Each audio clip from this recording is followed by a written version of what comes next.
So on this Monday, animals like this right here and that one right there, and then I got two more. I got another one over there, that one. The big ones, they're gonna be going to market, and so I was running the numbers, and I'm only gonna be feeding these animals up to about 600 pounds. I'm gonna bring them in at about 200. I'm gonna bring them in at about 200, feed them up to 600, and then I'm gonna take them to the market. And that's the plan for right now. And I got to get this new field squared away. And so, okay, so these were, I got a few things I'm going to talk about today. And, you know, I've always said, you know, I've been saying repeatedly for a long time now that the big idea for me saying what I do is because I'm just going to be honest. I've gone around in the world and I've taken a look around, and it's like, you know, I've seen, you know, thousands and thousands and thousands and thousands of people. And to this day, I have not seen a single person put together $1 million worth of equity a year like I have. You know, I'm the only person that I know that managed to put together $2 million worth of equity in 2 years and make a 12% return on it. I'm the only person. You know, I have not seen a single other person. If I saw them, you know, I would be very interested in meeting them, right? And so, you know, that's my perspective. I have not seen anybody put together as much equity as I have, as rapidly as I have, as stably as I have. You know, over the course of my entire life, you know, over the course of at least the last 2 years, I have not seen it. You know, I'm the only person that I know that managed to put together about $1 million worth of equity a year for the last 2 years. And when I take a look at everything that I'm doing and my business plans, I'm going to go over $10 million in the next 2 years. I'm going over 10 million. I'm already at 2. I only need to make 8 million more. And so, the thing that one of the things I'm going to talk about today is that, you know, and I've already said that you don't need to become a farmer to do what I do. You know, in terms of business, I did not learn how to run a business by watching farmers, right? I learned how to run my business watching commercial real estate investors, stock investors, business acquisition people. I mean, you know, I learned how to run a business by watching these people, right? How to formulate deals, etc., from watching these people. I did not learn how to run a business from running a farm or from watching people who run farms, right? And so I figured, you know, the things that I talk about, even if you're not a farmer, it will be relevant to you in terms of developing an idea for how to generate wealth. You know, how do you get past the poorness category number 2? Because I've already said, you know, if you're in poorness category number 2 or even number 1, the chances of you getting out of being poor by just working more hours or even getting a better job is not going to get you out of being poor, right? I've already said that realistically, you're going to need to learn how to invest. You know, realistically, you're going to need to learn how to, you know, purchase assets and, appreciate those assets. You're going to have to learn how to conceptualize these ideas. Realistically, you will have to, you know, getting a better job is probably not going to save you. I've already said that if you want to get out of poorness category number 2, you need to invest your money, right? And so, you know, and usually the break-even point is at about $10 an hour. If you're making $40,000 a year right now and you make an extra $10 an hour and you work 40 hours a week, you're going to make $60,000 a year, right? And so, you know, that extra 20 grand, if you find a way to make an extra $10 an hour, generally that is the break-even point. So if you're making 40,000, you know, if you're making 40,000 a year and you make an extra 20,000, you know, you will start to feel the effects of wealth. You will be like, oh man, I actually have money left over. And I'm not saying you can go and do whatever you want. You should not do whatever you want, right? You should invest your money. I've already said this 20,000 times, you know, because it's like if you have money and, you know, it does not matter how much money we're talking about, you know, if you cannot turn $4,000 into $8,000, you're not going to turn $8,000 into $16,000. You're not $1 million, $10 million won't save you, right? If anything, it will make your life worse. And so you need to, you know, from my belief system, I think that one of the things that made me so, what made it so that I accumulated so much money so rapidly are my understandings of investments. And if you don't invest, you're probably not going to be able to, feel the effects of wealth. You will be poor forever if you do not invest. And I think that one of the things that a lot of people don't understand is that, it's not hard to put together $2 million worth of equity if you invest $4,000 a month. It's not hard. right? It's not hard. If you invest $4,000 a month, it is not difficult to accumulate $2 million worth of equity. What is difficult, the difficult part is, and I've already said, oh my God, $4,000 a month. Where do you get $4,000 a month from? I get the money from the assets themselves, right? I've already said this 20,000 times. When you invest in something and you make a positive return on that asset, if I invest $4,000 a month into something and I make 20 grand for that $4,000 a month investment, I 500-fold that money. I take the 4 grand out of the 20 grand and pay for the debt service. And then I keep the 16 grand that's left over. Right? I've already said that 20,000 times, right? Like, and you're going to have to start to, be able to answer these questions for yourself. If I give you a question, you should be able to answer it yourself. $4,000 a month, where do I get the money from? From the assets themselves. How do I purchase the assets? On leverage, right? I go to the bank, I say, hey, I want to buy these assets, and the bank gives me money. I take the money, I purchase the assets, I do what I'm going to do, and then I pay the bank back, and I keep the money that's left over, right? It is not difficult to accumulate $2 million of equity on a $4,000 a month investment. You do not have to be a cattle farmer to do this. You could be invested in commercial real estate. You could be invested in residential real estate. You could be in the business acquisition. You could be purchasing businesses. You could be purchasing revenue from businesses. You could do anything. This is not just cattle farming. It's not difficult. Once you find the right deal, you need to find a deal that you understand, right? I've already said this like 20,000 times too. The big idea is that you need to find a deal that you understand. When you thoroughly understand the deal and you see an opportunity to make money, then take it. Right? You should only take a deal when you understand what is going on with the deal. I've already said this. Don't ever take a bad deal, right? Don't ever take a bad deal. Ever. It does not matter if you have, it does not matter how much money you have or how little money you have. Do not ever take a bad deal, ever. Always negotiate the contract, right? Always. And I've already told you how to negotiate a contract, right? You either negotiate the terms or you negotiate the price, right? That's how you negotiate the contract. And you can do this for anything. You could be buying a truck at the dealership. It does not matter what you're buying. If you are looking at a deal, you either negotiate the price or you negotiate the terms. And, a lot of people don't understand that it is not difficult to put together $2 million worth of equity if you invest $4,000 a month. And where do you get the $4,000 a month from? From the assets themselves, right? I go to the bank, I take a loan, I purchase cattle, I raise the cattle, and when I sell the cattle, I make a positive return. I pay the bank back, and I keep the money that's left over. And now I have my store of equity as well, right? I have my land, my cattle herd is growing. Anytime that I sell an animal, I pretty much make enough money to buy 1.5 animals. So if I sell 4 animals, I have enough money to feed and to buy 6 animals and to feed them, right? And so essentially my money is growing by about 50%. Every about 6 to 8 months, my money's growing at about a 50% rate every 6 to 8 months. And so like a lot of these things that I do, at a certain point, you should be able to answer the question yourself. And, and it's like when you come to the realization, it's like when I'm giving you my perspective, I've always said, bake the money into the pie, right? Because if you're poor and you're proud of yourself, that's horrible. I've already said that 20,000. If you're poor and you're proud of yourself, why would you change, right? You're not going to change. You're going to stay poor forever. You should look at your situation and go, dang, I'm poor. Maybe I need to do something about this, right? But after a certain point, it's almost, I have not seen a single person, I'm just going to say it, when I go around in the world, like when I go around in the world and I see the 10,000 people that I see a year, I take a look at them, and nobody, not one single person has talked to me about purchasing tax deductible assets, about the appreciation of their equity portfolio. Nobody's talked to me about any of that stuff. Not a single person, right? Not a single person.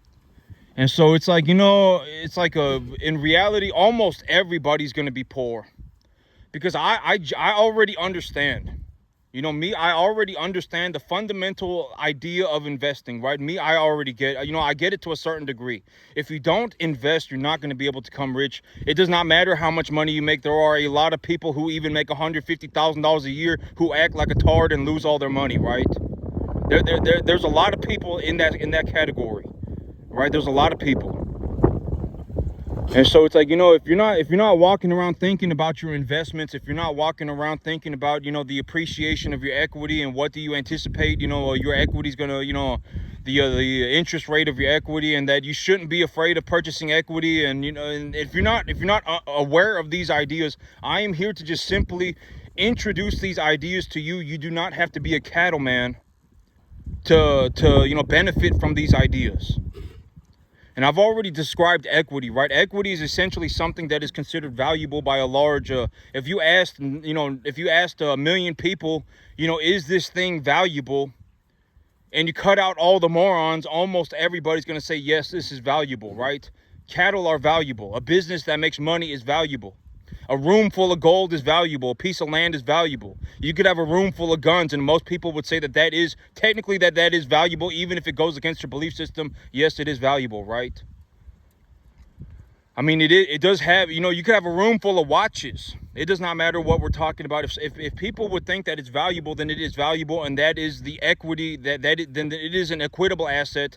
And if you want to know how, you know, how much the equity value of that asset is you go and you ask a banker that knows the asset, and they will appraise it for you, right? I've already said that 20,000 times. And so, you know, I'm just looking to introduce these ideas. And so that, you know, maybe as you go through your life, you will begin to see, you know, these opportunities in other things. It does not need to be in farming. It might be in residential real estate. It might be in commercial real estate. It might be in the stock market, whatever, wherever you might see it. I've always said, find a deal that makes sense to you, right? And everybody does not need to become a farmer. Almost nobody can become a farmer. I'm just going to be honest. I mean, if, like, you know, almost, you know, well, you don't have to become a farmer. You don't have to become a farmer to do this, right? As you're going through your life, you might see an opportunity somewhere. Oh, if I buy this thing, I could double my money. Oh, if I buy this thing, I could increase my money by 50%.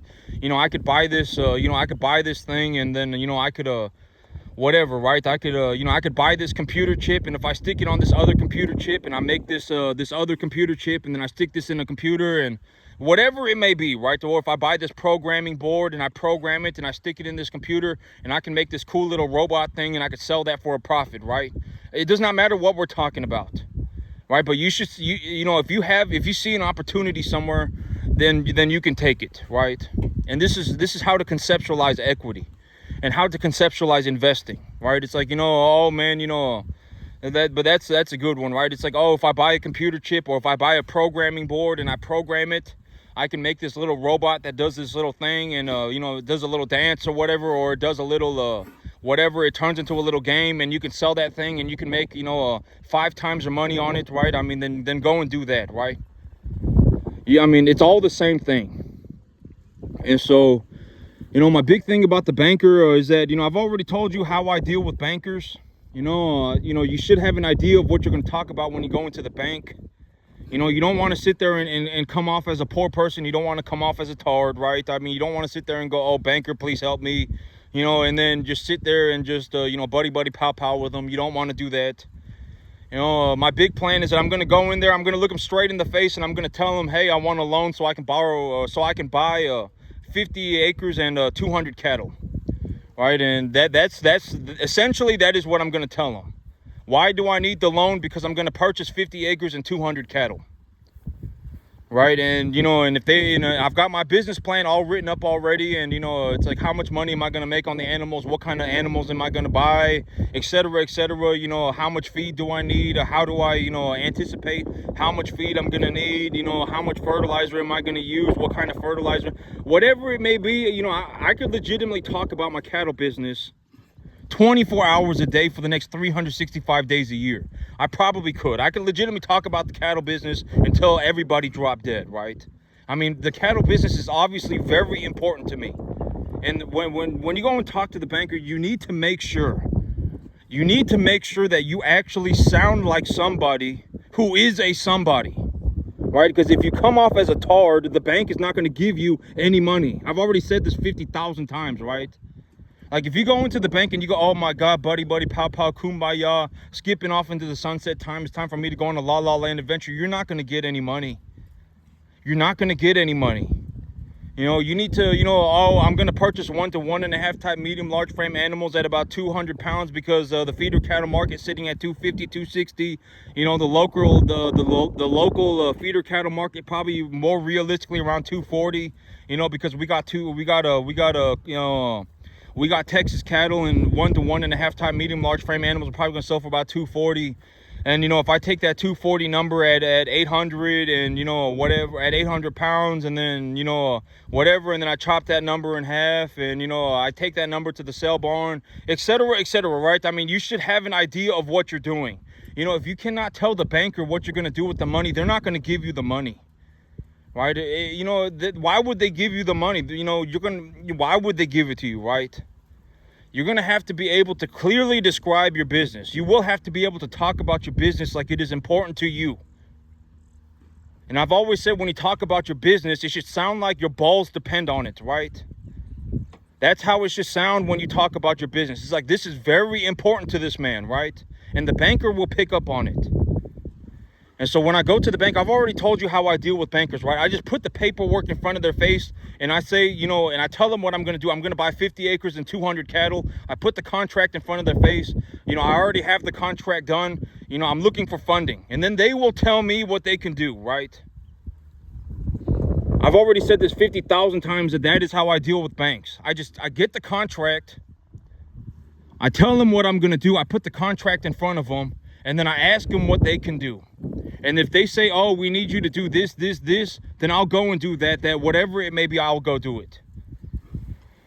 You know, if they tell me, you know, and that is how I deal with the banks, right?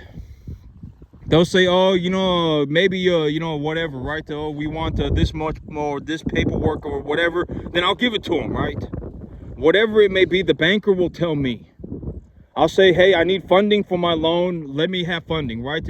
And if, you know, there are a few things that I found on their website that I want to ask the banker about.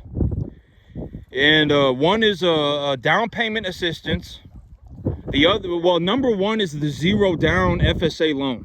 If I can qualify for a 0 down FSA loan, that is the loan that I want.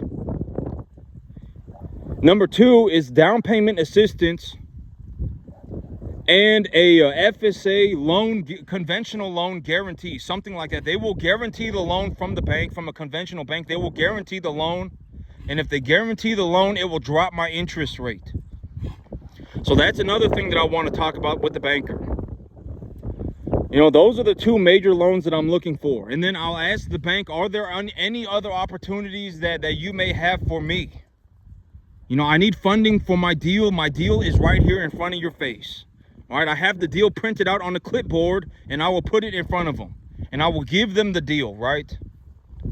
And I will say, hey, here is the deal that I am looking to make.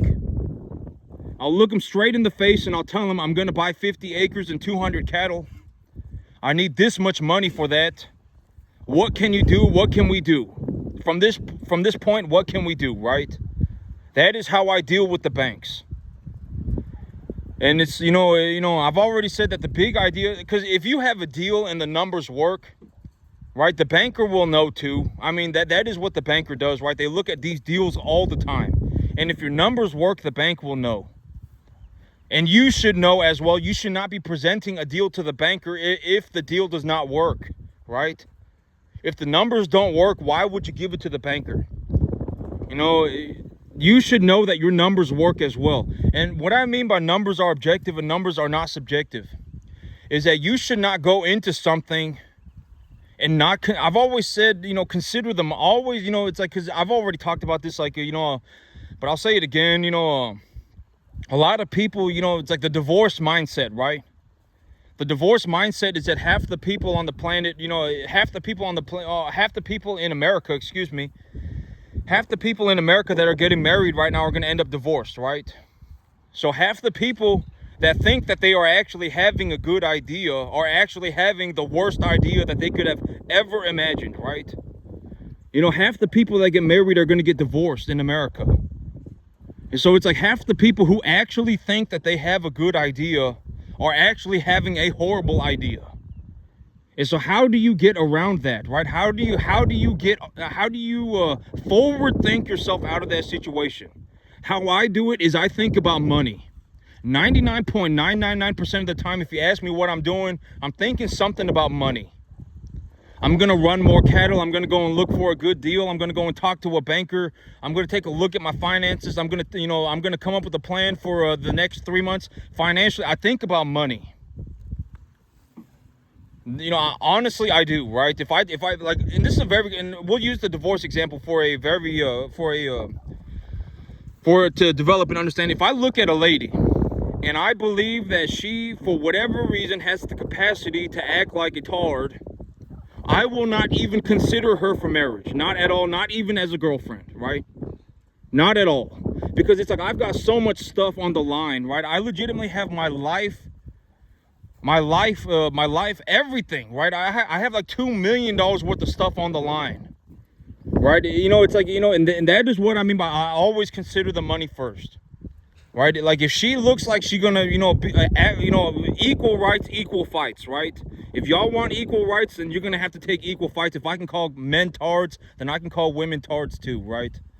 And so, it's like, if they look like they even have the hint of possibly ending up in a divorce, right? Oh, they want to go on a La La Land journey. Oh, they want a nice bag. Oh, they want a nice car, right? Oh, they want a nice house, right? If they look like that at all, I will not even consider them for a relationship, not at all. Because I'm already, my ship is already set course for an exact plan. I always buy cattle first, and then I buy cattle feed, and then I buy land, and then I buy equipment. And if I have any money left over after that, I will buy things like a nice house and a nice car, right? I always purchase my assets first. And if there's a young lady or whatever that comes into my life and it's like, oh my God, buy me a nice bag, boom, you're gone. I don't care that I made $2 million. I don't care. Right? I have things to do. I'm not going to sit here and look for a nice bag for you. And no, I'm not going to give you money for a nice bag. No, I'm not going to buy you a nice car. No, I'm not going to buy you a nice house. You have to wait. Right? I'm going to do everything that I need to do first. I mean, there is no, I'm not going to, skip my investment portfolio philosophy to go, and this is a very good example, right? Always consider the money first. Always consider the money. How much money is it costing you? How much money are you making? Think about money. Don't go on these La La Land adventures, right? Think about money. Oh, this cost me this and I made this. Write it down, right? And then take a look at it. Oh, and then think about the money. That is how I forward think myself out of a lot of things. A lot of situations, right? I think about money. If you listen to what I talk about, it's like, I always talk about my cattle business, right? Whether it be an investment portfolio or what I'm going to do over the next 3 months or what am I doing today or anything, I'm talking about my cattle business, right? And my cattle business is very profitable. And so, I think about money. Right, all the time, even, and that's, even when it comes to, the divorce mindset is a very good example. A lot of people think they're having a good idea, but it's actually going to turn out to be the worst idea they ever had. Right? I mean, and how do you get out of that? You think about money. Like when you take a look at me, it's like, I probably, on a 10-acre field, I've generated over $1 million worth of equity. Once I get my second field running and I get more cattle over here and I get everything squared away, I'll be over 2 million. I'll have $1 million just in real estate assets, right? And in just cattle, I'll probably have another 400 grand, 300 grand in just cattle. And if my cattle appreciate at 50% a year, I mean, I'm making like 200 grand, $250,000. And if if my business is evaluated at a multiple of those earnings, I'm north of $2 million in equity. And so always bake the money into the pie. Always bake the money into the pie. Consider the money. Always consider the money, right? That is what I do. If you genuinely want to know what I do, that is what I consider the money. And also, here's, this is something that I want to talk about. And okay, so when I talk about this, I'm not saying you should not go and disrespect your parents, right? I've already gave you my my perspective on my parents. You know, because here is what I see. Like me, when I got this going on right now, right? I got all this going on and I'm making this money. You know, like when my parents take a look at, you know, okay, I'm gonna start off with this. I do not look for validation from anybody. Not a single person. It does not matter who it is. I do not want your validation. If anything, I would rather everybody just keep whatever, you know, their porn is to themselves, right? I've already said this. If you're poor, keep it to yourself, right? If you're doing better than me, then let's talk. You know, if you're doing extremely well as well, if you are also doing extremely well, then we can talk, right? But if you're poor, keep it to yourself, right? Because there's a reason you're poor. And I don't need your validation. I definitely don't want your opinion, right? Because at the end of the day, okay, and this is what this is what I've said. If you took 10 million people at random from the entire country, if you took 10 million people at random and you said everybody, would you rather choose to be rich or would you rather choose to be poor? Almost everybody would choose to be rich. But the only reason they are not being rich is because poor is all they know. You should not be looking for validation from anybody. You should not be considering anyone's opinion. You know, you should not. There's a reason they're poor, right? And so when it comes down to it, and when I talk about my parents, I've already classified my parents in the compartment of my mind. When I take a look at my parents, I know that they're gonna say what they're gonna say. But at the end of the day, when I make it, they will be happy for me. And so I do not even consider their opinions. I do not look for their validation as well. But the thing about my parents is that my parents, I have decently good parents, right? I mean, they weren't, you know, I would say, you know, I have some decently good parents. So, whatever that may mean, right? I don't know, you know, what's you know, but I mean, you know, I've already said that I don't really believe in you know, people are not good and people are not bad. I mean, you know, it just depends, right? I mean, so when I talk about my parents, I'm not saying that you should go and, you know, but I'm going to say this in terms of just giving people information. You know, maybe, you know, if you see this happening in your life, it will help you, you know, overcome this situation as well. But like when my parents see me doing what I'm doing, right? And they take a look at me and they're like, oh my God, you know, if you just stuck to this, you could have yourself a couple $1 million and, you know, you're making like a $50,000-$60,000 a year on this farm. And, you know, it's like, why wouldn't you just continue to do just this, right? Why would you risk, you know, they believe that I am at risk, right? I've already said that, you know, if you leverage your cash flow, you're not at risk for anything. If you start a different LLC, if you start a different business, then start a different LLC. If you leverage your cash flow, you're not really at risk for anything. And having nothing to risk is like a superpower, right? I've already talked about that 20 times. But if you go to the bank and you don't, I've already said, do not ever cross-collateralize your assets, right? Do not ever cross-collateralize your assets ever. You know, don't use your assets to buy other assets. Don't do it. You know, like if your assets start to fall apart, they will roll over like dominoes, right? So how do you get leverage without cross-collateralizing your assets? You leverage your cash flow. All right, if you leverage your cash flow, you're not collateralized for anything. Start a different LLC for your second business or whatever it may be, right?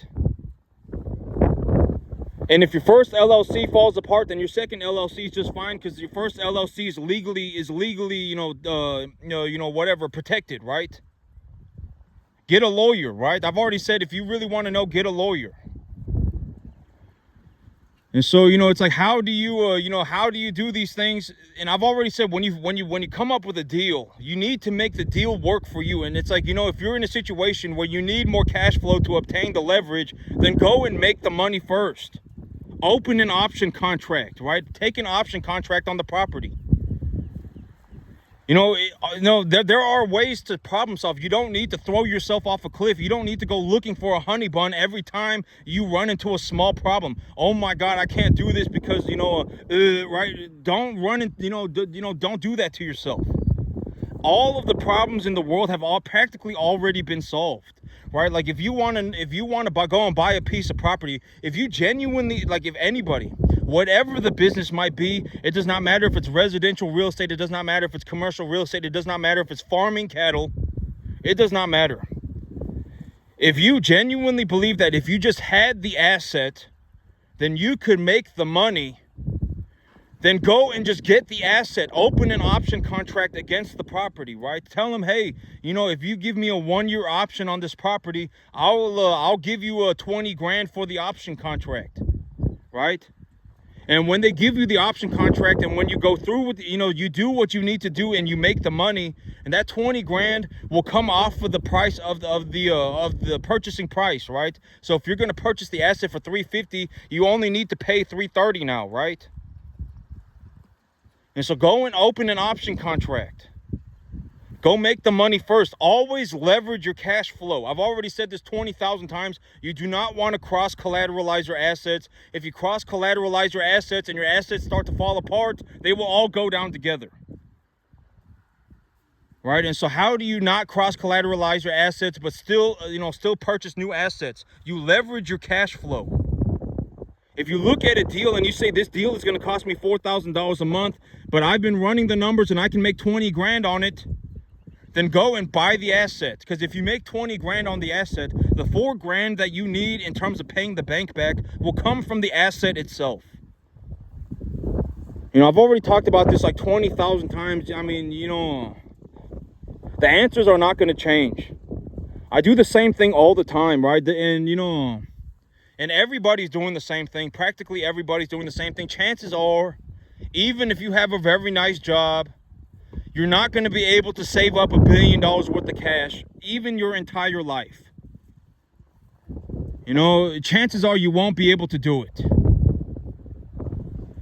Could you get to $1 billion worth of assets? It might be 1,000 times easier to get to $1 billion worth of assets.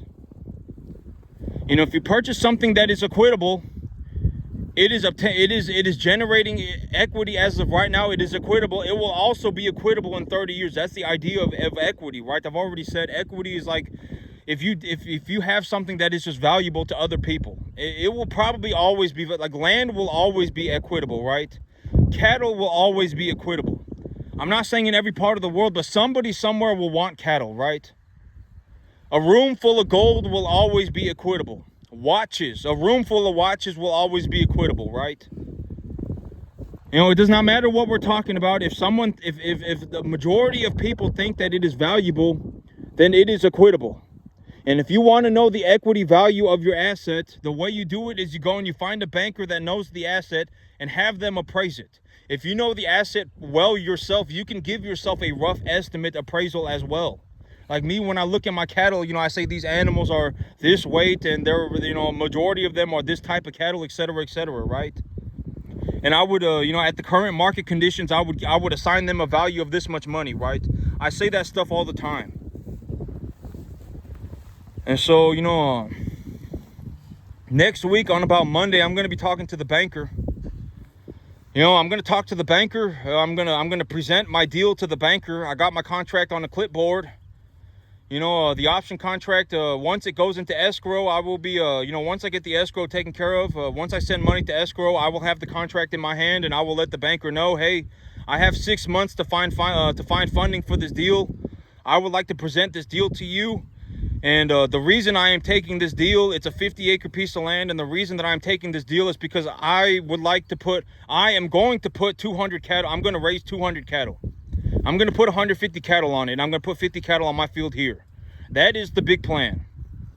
I'm going to run 200 cattle. Why do you need the money? Because I'm going to purchase a 50-acre field and run 200 cattle. That's why, right? So I'm going to go and talk to the banker next week. As soon as I send money to escrow, and as soon as the option contract is under effect, I will go to the bank, and I will talk to the banker. And you know. But, you know, chances are, personally, me, I have not seen, you know, like, okay, here's the thing, is that if you are poor, you are not going to be able to work yourself out of being poor by even getting a better job. If most people, you know, I think it's like 90% of people in America make less than 90 grand a year, and this includes all the areas. The median income for the average person in America is about 37 grand. So and the average family has 3 earners. So the average family in America, the husband makes 37 grand, the wife makes 37 grand, and then they got a kid that makes about 10 grand. And then now it's like you have a family of 3 earners that's making about $80,000 to $100,000 a year, and that is middle-class America. If you want to live in a middle-class home, that is all you need to do. If you want to live a middle-class life, that is all you need to do. If you make 37 grand, your wife makes 37 grand, and you got a kid that makes 10 grand, and you essentially do not ever get divorced, right? I've already said if you get divorced, that is like the worst thing that could happen to your finances. You know, you don't want that happening, right? And so get a prenup, right? I mean, if you know, or something, do something, right? You don't want to, but that's the average family in America, right? It makes about $80,000 to $100,000 a year, and there's 3 people in the family making money. And it does not matter how much money you make. I've already said this like even 10 times in just this video. It does not matter how much money you make. There are plenty of examples of people who make even $150,000 a year that act like tards and lose all their money, right? I've already said this 50,000 times. So how do you get yourself out of that situation is to learn how to invest. And so when I talk about investing, that is the big idea. Is I'm looking to open up these concepts to people so that y'all begin to understand. It's like when you buy an equitable asset, you are not actually spending money. This is the one thing, it's like, and I used the S&P 500, for example, right? As an example. If you go and you purchase the S&P 500, if you go and purchase the S&P 500 right now for $550 or whatever it may be, or the SPY, you purchase it for $550. When you wake up tomorrow, if the SPY is still sitting at $550, you can sell it for $550 and get your money back, roughly, right? That's the idea of equity. You are not actually spending your money. You are taking your money and you are trading it for something that is as valuable as the money itself, an equitable asset at its appraisal value, right? Stocks essentially get appraised every minute of every day that the stock market is open. The stocks will go up and go down, right? And that's the appraisal value. So when you go and you purchase the S&P 500, you're not actually spending money. You are trading the money for an equitable asset. If you wanted to, you could sell the stock tomorrow and get your money back. A majority of it, maybe you even make a small return, right? Depending on whether the stock went up or down. And if you hold on to an equitable, and in a realistic situation, what you are looking for is an equitable asset that you knowledgeably believe will go up in value over a long period of time. That is what you are looking for. You are looking for an equitable asset that you believe will go up in value. And realistically, you also, if you want to take your game up, a good level, now you're looking for a tax-deductible asset that you can appreciate in value yourself. That is I think that is like the next level of investing. When you get to a high-level investment, at that point, what you are looking for is an asset that you understand so thoroughly that you can actually increase the value of the asset yourself. You can actually knowledgeably, you yourself can increase the value of the asset. If I bring in this hay and I mix it with the dried distiller grains 3 to 1, and I feed it to a 200-pound calf that is 1 to 1.5 type medium large frame, and the feeder cattle market goes from 250 to 260 over the next 3 to 4 months, and I take these animals up from 200 to 500 pounds, then I can make, I will reduce, if I was running, this is a very good example, right? Something like that. If you knowledgeably can increase the value of the asset yourself and it is tax deductible, that is like if you want to get to high level investment. But most people cannot do that. You should, what most people can do is develop an understanding of why an asset would go up in value over a long period of time. And you can do this with residential real estate, right? Oh, I bought a fourplex and I increased the rent by $50 a door. Boom, that's an extra $200, right? Next year I'm going to increase it by $50 a door more. That's another $200, right? And the property value went up or whatever, right?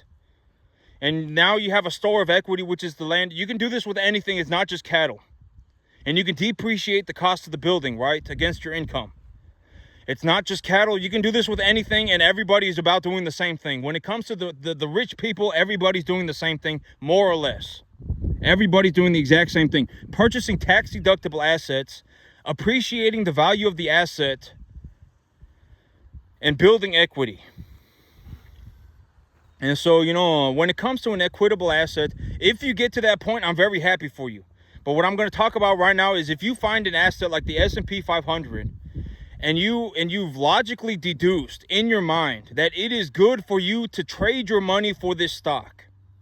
Why is it good for you to trade your money for this stock? Because at the end of the day, if you know, granted that the stock market went sideways or relatively sideways, you could trade that stock back for money at any point in time, as long as the stock market is open, right?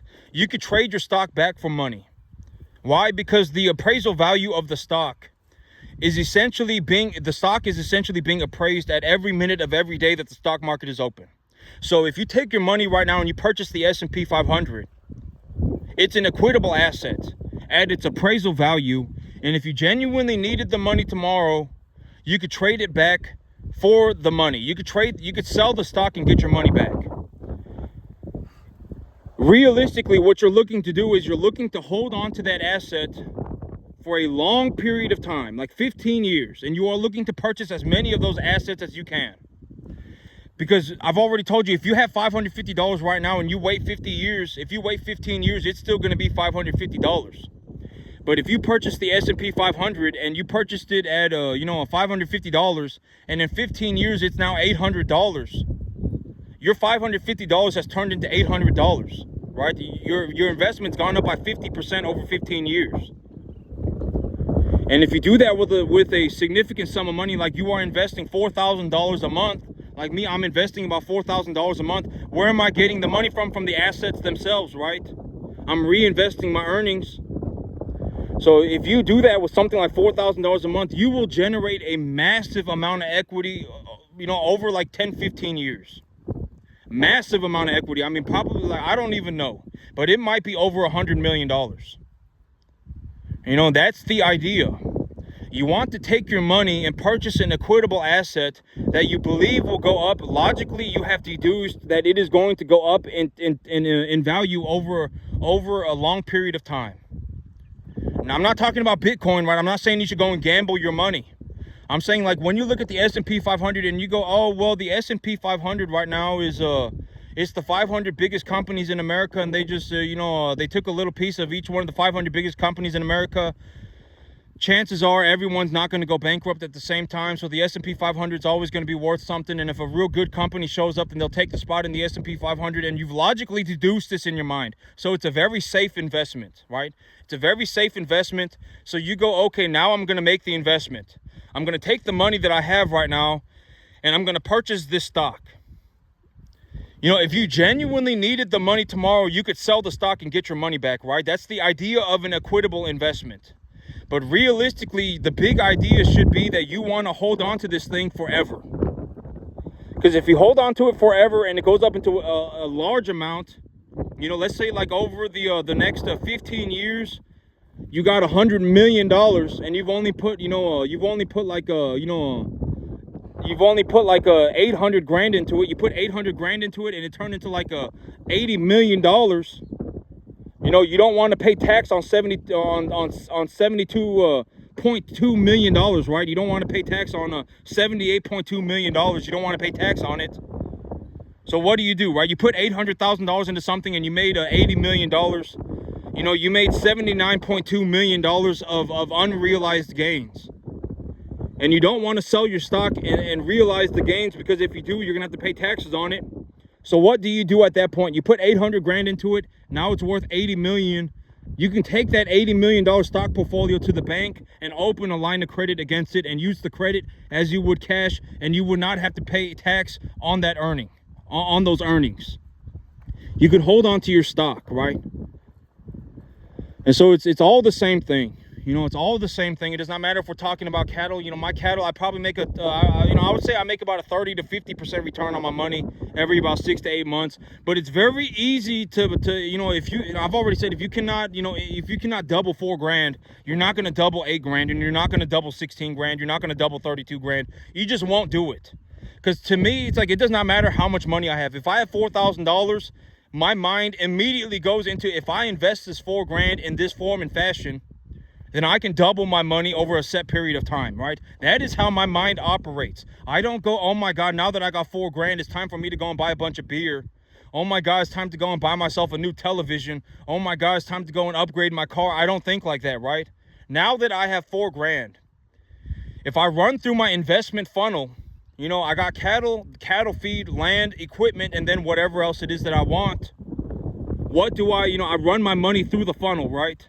Oh, if I purchase cattle feed right now at this price, and the feeder cattle market is sitting at this range, and I do this with this cattle feed, then I can double my money. I can turn my $4 grand into $8 grand over about 3 months, right? That is how my mind operates. And this is what I mean by, if you cannot double a small amount of money, how are you going to double a large amount of money? You won't be able to do it. And the less money you have, the easier it becomes. And so, you know, that's the big idea of equity. And, you know, for most people, you know, and when it comes to my parents and stuff, I don't seek validation from my parents. I don't seek approval from my parents. But I'm just going to say it, you know, my parents, if I make it, when I make it, they will be happy for me. You know, because like, when, you know, it's like, you know, when my parents see me doing what I'm doing, and it's like, oh my God, you're doing so well for yourself. I mean, you're practically a millionaire already, right? I mean, look at what you're doing. You're already a millionaire. Why wouldn't you just continue to do this forever? And it's like, you know, it's like, you know, that kind of stuff is not going to do anything for me, right? Like that's not something good for me to consider. I mean, if I take the money that I'm making right now on this farm and just reinvest it for a new piece of land and reinvest my earnings, I can legitimately, you know, fivefold my money in 2 years, right? I mean, you know, I'm not going to sit here and think about doing this forever. That's ridiculous, right? Why would I sit, if I want to come back and farm 10.5 acres and make 100 grand a year, 120 grand a year, then I'll just do that, right? I can do that at any time. I'm not going to sit here right now and do that, right? That's not a good idea. And so, you know, and I'm just going to say that so that, you know, maybe, you know, if y'all go through it too, you will understand, right? But I've already categorized my parents as people who would be happy for me when I succeed. When I succeed, they are happy for me, right? And, you know, and when I talk about money, they're terrified. Oh my God, he's going to go and make $10 million. They're horrified, right? Because they don't know. They don't know what it's like to make $10 million in 2 years. They don't know.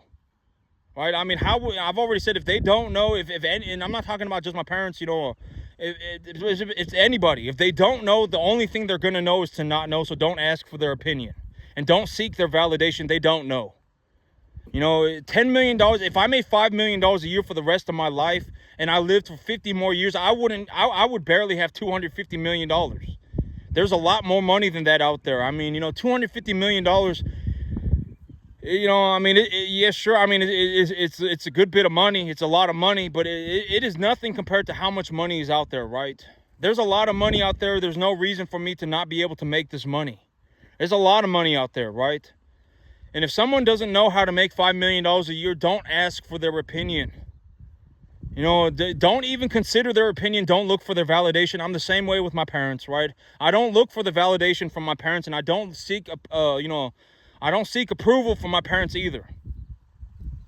I don't. But, you know, it's like, you know, but at the end of the day, when I succeed, my parents will be happy for me, right? I know that they will be. And so that's where I categorize them in my mind. It's like, I need to go out and do what I need to do, right? There are things that I need to do. You know, I'm not going to sit here on a 10.5 acre farm and make 120 grand a year for the rest of my life. I'm not going to do it. Don't even try and convince me to. I will not do it. You know, that's ridiculous, right? I mean, you know, I would rather reinvest my earnings when I have a long investment time frame. And so that's what I'm going to do when I go and talk to the banker. I'm going to present them my deal, and then I'm going to tell them that I need the money, right? Give me the money for my deal. I'm going to buy a 50-acre farm. I'm going to buy a 50-acre field, and I'm going to buy 200 cattle. And then I'm going to talk to the banker about it. And then the banker's going to give me money. I'm looking for the zero down FSA loan. That's the first thing that I'm looking for, is a zero down FSA loan. And number two, the thing that I'm looking for is if they will not give me the zero down FSA loan, I'm looking for down payment assistance and an FSA guarantee on a conventional loan. So I'm looking for them to give me down payment assistance on a conventional loan. And then I'm also looking to get them to reduce my interest rate by guaranteeing my loan from a conventional banker. So those are the two things that I want to talk to the banker. And the third thing that I'm going to talk to the banker about is, do you have anything else that I'm missing that you can offer me? But that's it for me today, YouTube. Y'all have a good one.